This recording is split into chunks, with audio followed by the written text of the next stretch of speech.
toujours frappé par ces réunions où, notamment j'étais donc à la synagogue pour célébrer le jour de l'indépendance, le jour du souvenir. Et alors il a défilé tout un ensemble de personnes qui ont lu des textes. Je dis clairement qui ont lu des textes. On leur donnait des textes à lire, ils les lisaient. Et c'était un défilé comme ça de gens qui lisaient des textes qu'on leur avait distribués. Je trouvais ça extrêmement malsain, pour dire la vérité. Parce que, quel doit être nos rapport avec la langue? Bon, bien évidemment, par exemple, quand je parle, j'utilise des mots français, quand je parle en français. Mais les mots français, j'en fais des textes qui me sont propres. C'est pas la même chose que de lire un texte en français. Dans un cas, je produis un texte à partir de mots français que je n'ai pas choisi, enfin que j'ai choisi, mais dans une langue que je n'ai pas choisie, que je n'ai pas construite. Et dans l'autre cas, non seulement j'utilise les mots d'une langue qui me sont donnés, mais en plus, l'agencement de ces mots, de A jusqu'à Z, c'est le cas de le dire, est fixé par d'autres que moi. Et c'est une habitude qui est très fréquente dans le milieu juif. C'est très fréquent à la synagogue, je dirais même que c'est la règle absolue. Il n'y a que le rabbin qui a le droit, dans son sermon, de dire des choses à sa façon, mais tous les participants à la synagogue, on appelle ça un office participatif, sont censés ne lire que des textes qu'on leur donne à lire. Je trouve ça très malsain. Et dans d'autres réunions qui n'ont pas forcément un caractère religieux, comme un caractère de commémoration, de célébration, eh bien on assiste au même phénomène. Et c'est-à-dire que ce que j'appelle, on passe d'un rapport à la langue, qui est un rapport de liberté, où l'agencement des mots est libre, à un rapport à la langue, où l'agencement même des mots, l'ordre des mots lui-même, est fixé et figé par d'autres. Et je trouve ça très déplaisant. Alors, c'est encore plus vrai à la radio d'ailleurs, car à la radio, le phénomène de lecture est chronique.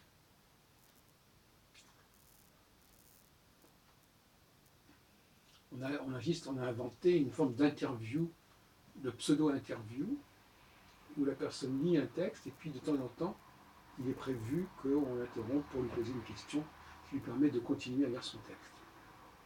C'est une mascarade, une pauvre mascarade, lamentable. Et tout ça, ce sont des signes de décadence, des signes d'abêtissement, mais aussi des signes d'interchangeabilité. C'est-à-dire qu'au fond, de la même façon qu'au travailleur manuel, on lui demande d'avoir des mains, au travailleur intellectuel, si on peut dire, on lui demande de savoir lire.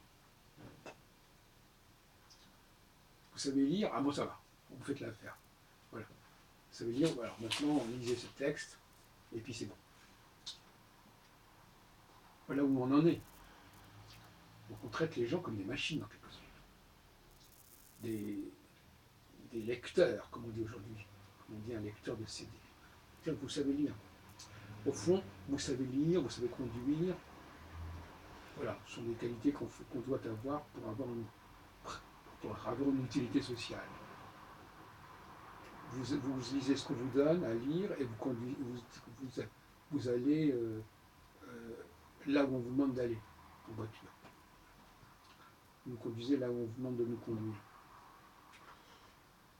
Voilà donc le nivellement par le bas auquel nous assistons dans notre société. C'est assez pathétique.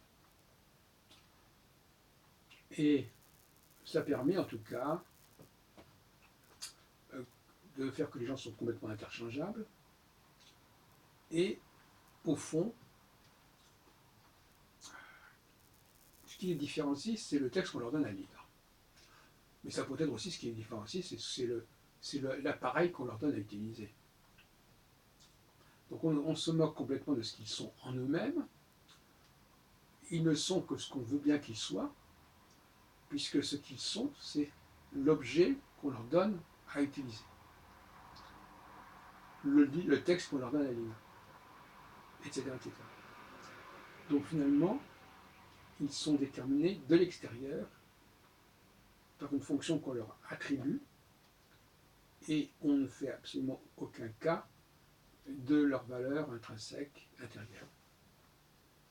Puisque ce qu'on leur demande, c'est un minimum qu'on pourrait demander à des millions de gens. Autrefois d'ailleurs, les gens savaient tous plus ou moins jouer du piano, donc on pouvait demander à n'importe quelle jeune fille d'accompagner au piano une chanson, puisqu'on distribuait à l'époque, vous savez, des chansons avec des partitions. Et donc voilà, on achetait une partition, et puis on la faisait lire par la jeune fille, qui avait ce rôle de lecteur de partition, qui est l'ancêtre du lecteur de CD.